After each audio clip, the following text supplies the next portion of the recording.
Hi viewers, welcome to our channel. ప్రస్తుతం మనతో పాటు సీనియర్ జర్నలిస్ట్ దాము బాలా సార్ వారితో మాట్లాడారు. నమస్కారం సార్. నమస్తే సార్, కేజ్రీవాల్ గారికి ఈడీ షాక్ ఇచ్చింది సార్. తన పార్టీ ఏదైతే ఉందో తనని కూడా దోషిగా చిత్రీకరించారు వాళ్ళు. మరి ఇది ఇప్పుడు కేజ్రీవాల్కి ఏ విధంగా నష్టం చేకూర్చే ఛాన్స్ ఉంది, ఎలా డీల్ చేస్తారంటారు? ఇక్కడ ఈ మధ్యకాలంలో కేజ్రీవాల్ కేసుకు సంబంధించి అనేక విషయాలు మార్పులు జరిగాయి. సో వాటిని మనం చర్చిద్దాం. ఒకటేమో పాజిటివ్గా చెప్పుకోవాలంటే సుప్రీంకోర్టు కేజ్రీవాల్ అరెస్ట్ విషయంలో అసలు మీరు ఎందుకు అరెస్ట్ చేశారు కేజ్రీవాల్ని, అతను దోషని చెప్పడానికి మీ దగ్గర ఉన్న ఆధారాలు ఏంటి, రిటర్న్గా ఇవ్వండి అని ఈడీని ఆదేశించింది. ఇది కొంత ఈడీకి ఇబ్బంది, ఎందుకంటే ఈడీ దగ్గర ఏ రకమైన ఆధారాలు లేవు. ఓన్లీ ఏంటంటే అప్రూవల్గా మారిన వాళ్ళ దగ్గర చెప్పించి ఈయన మీద కేసు పెట్టారు తప్ప వీళ్ళ దగ్గర కాంక్రీట్ ప్రూఫ్ ఏం లేదు.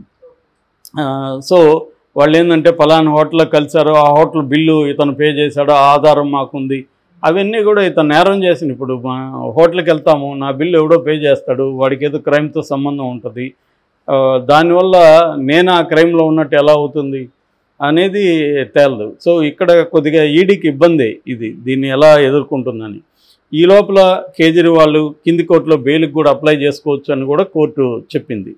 సో అందువల్ల కేజ్రీవాల్కి ఈ రకంగా చూసుకున్నప్పుడు కొంతవరకు కోర్టు నుంచి కొంత ఉపశమనం దొరుకుతుందని చెప్పచ్చు. అయితే అమిత్ షా లాంటి వాళ్ళే సుప్రీంకోర్టు ప్రత్యేకంగా కేజ్రీవాల్ని చూసింది అన్న విమర్శలు కూడా చేశారు. కోర్టు కూడా సుప్రీంకోర్టు మేము విమర్శలను ఆహ్వానిస్తున్నాం, కానీ మేము అతన్ని ప్రత్యేకంగా ఏమీ చూడలేదు, మామూలుగా ఎనీ కేసులో ఇన్ని ముద్దాయిని ట్రీట్ చేసినట్టే మేము ట్రీట్ చేసాం, ఖచ్చితంగా అతను 2వ తేదీ సరెండర్ అవ్వాల్సిందే, దాంట్లో డౌట్ ఏం లేదు అని చెప్పారు. ఎందుకంటే కేజ్రీవాల్ సభల్లో ఏం చెప్తున్నాడంటే, మీరు కానీ నన్ను ఎంపీ ఎలక్షన్లో గెలిపిస్తే నేను జైలుకి వెళ్ళాల్సిన అవసరం రాదు అనేది కేజ్రీవాల్ చెప్తున్నాడు. అది పొలిటికల్ స్టేట్మెంట్, కేజ్రీవాల్ కూడా తెలుసు 2వ తేదీ వెళ్ళి సరెండర్ అవ్వాలని. కాబట్టి కోర్టు దానికి నాకు సంబంధం లేదు, అతను 2వ తేదీ అయితే సరెండర్ అవ్వాలని చెప్పింది. అంటే ఈడీ దాన్ని కౌంటర్ చేస్తూ చెప్పింది, అలా చెప్పడాన్ని ఖండిస్తున్నామని, దాన్ని తప్పుదారి పట్టించడమే, గెలిస్తే జైలుకి వెళ్లకుండా ఎలా ఉంటాడు అంటే అది పొలిటికల్ స్టేట్మెంట్లు. దానికి మేమేం చేస్తాం, మేమైతే అతను 2వ తేదీ సరెండర్ అవ్వమను, సరెండర్ కానప్పుడు మేము ఎంటర్ అవుతాం, కానీ ఇప్పుడు అతను పొలిటికల్గా ఏమేమి మాట్లాడుతున్నాడు అనేది సంబంధం లేదు. ఈ కేసు గురించి మాట్లాడితే మాత్రమే అది కూడా నేను నిర్దోషి కాదు, అట్లాంటివి మాట్లాడొద్దని చెప్పాను, అది అతను మాట్లాడట్లేదు అనేది క్లారిఫై చేసింది సుప్రీంకోర్టు. ఇక కేజ్రీవాల్కి ఒక షాకింగ్ ఇంకొక ఫ్యాక్ట్ ఏంటంటే, ఈ కేసులో దేశంలోనే ఫస్ట్ టైము ఒక పొలిటికల్ పార్టీని ముద్దాయిగా చేర్చడం, ఆమ్ ఆద్మీ పార్టీని కూడా ముద్దాయిగా చేర్చింది. ఇప్పుడు ఆమ్ ఆద్మీ పార్టీని ముద్దాయిగా చేర్చడం వల్ల దాని అధ్యక్షుడైన కేజ్రీవాలే ముద్దాయి అవుతాడు మళ్ళీ. సో ఆ రకంగా కూడా కేజ్రీవాల్కి అనుబంధ ఛార్జ్షీట్ ఇప్పుడు వేసింది, దాదాపు 8,000 పేజీలు అనుబంధ ఛార్జ్షీటు. ఈ అనుబంధ ఛార్జ్షీట్ ఇప్పుడు 8వది. సో ఇది సుప్రీంకోర్టులో ఇంకా యాక్సెప్ట్ కావాల్సి ఉంది. అయితే ఇలా ఒక పార్టీని ముద్దాయి చేయొచ్చా అన్న చర్చ కూడా ఇవాళ దేశవ్యాప్తంగా నడుస్తుంది. ఇలాగానైతే అన్ని పార్టీలు కూడా ఫండ్ తీసుకుంటున్నాయి.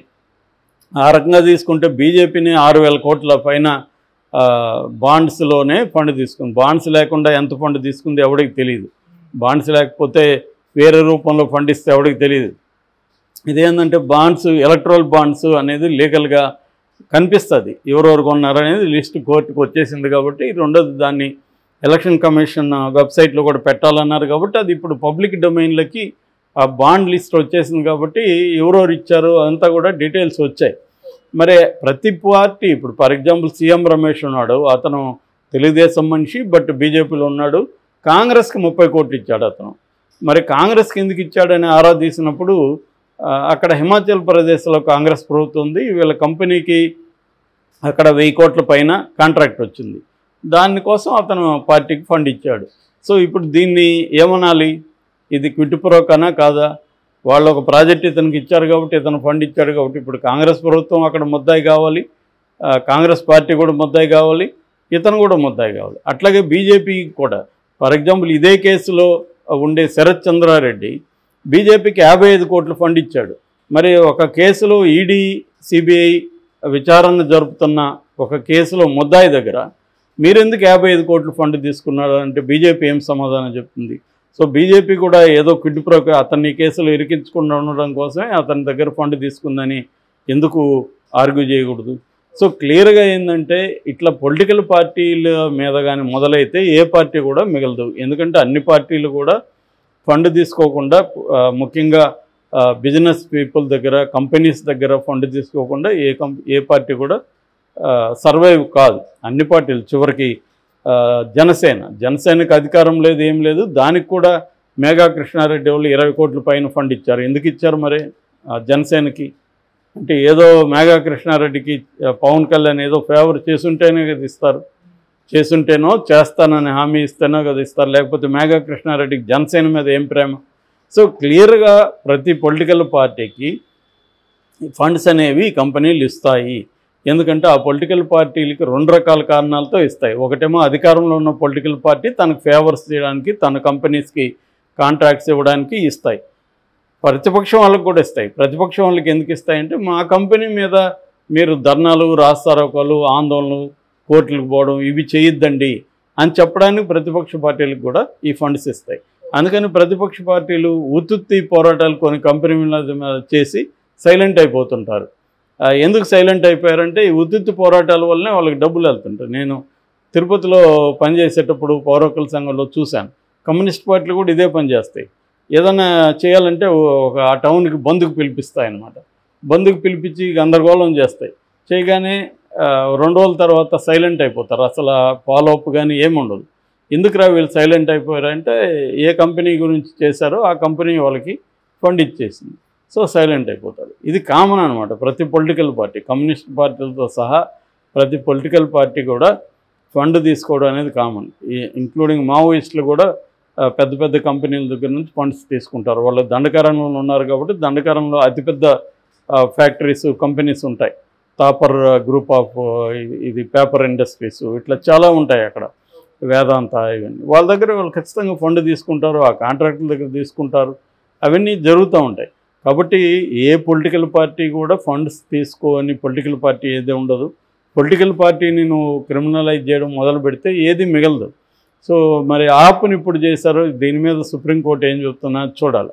ఇదే కాంటెక్స్లో ఇంకొక విషయం కూడా ఇక్కడ డిస్కస్ చేయాలి. అదేంటంటే ఈడీని కూడా కంట్రోల్ చేయడం స్టార్ట్ చేసింది సుప్రీంకోర్టు. అది వచ్చి వేరే ఒక కేసు అనమాట. అదేంటంటే తార్సెం లాల్ అని ఒక అతను మీద ఈడీ నడుస్తుంది. ఆయన కోర్టుకి వెళ్ళాడు, సుప్రీంకోర్టుకి. నాకు బెయిల్ రాలేదు, కింది కోర్టులు 2 కూడా బెయిల్ రిజెక్ట్ చేశాయని ఆయన వెళ్ళినప్పుడు సుప్రీంకోర్టు ఈడీని ఏం చెప్పిందంటే, నువ్వు ఎవరినంటే వాడిని ఆధారం లేకుండా అరెస్ట్ చేయడానికి వీల్లేదు, మీ దగ్గర ఏమైనా ఆధారం ఉంటే కోర్టుకు పెట్టి స్పెషల్ కోర్టు దగ్గర పర్మిషన్ తీసుకున్నాకే అరెస్ట్ చేయాలి. సో ఒక సమ్మన్స్ ఇష్యూ చేసినాక అతను కస్టడీలో ఉన్నట్టు కాదు, అతను బెయిల్కి అప్లై చేయకూడదు.